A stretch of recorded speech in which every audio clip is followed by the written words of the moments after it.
Isang tatay naman po ang arestado sa Bulacan matapos din niyang gahasain ang kanyang 12 anyos lamang na anak.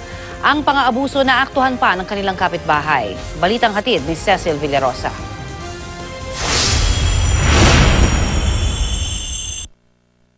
Ba't mo ginawa sa akin?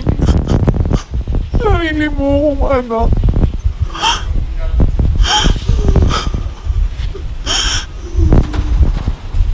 Hindi ko alam kung bakit.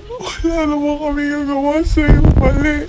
Umiiyak na humarap sa GMA News ang 12 anyos na dalagita sa Santa Maria, Bulacan. Ikinuwento niya ang panggagahasa sa kanya ng sariling ama.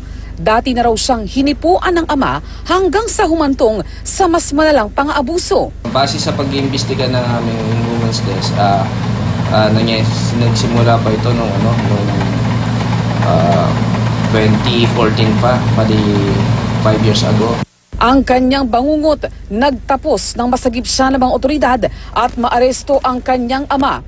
Agad nagsumbong sa barangay ang kanilang kapitbahay nang maaktuhan niyang pinagsasamantalahan ang biktima. Ayon pa sa biktima, hindi niya nagawang magsumbong dahil sa pananakot ng ama. Minsan daw ay tinututukan siya ng patalim at tinatakot na masisira lang ang kanilang pamilya oras na magsumbong siya. Minsan po may hawak siya sinturon.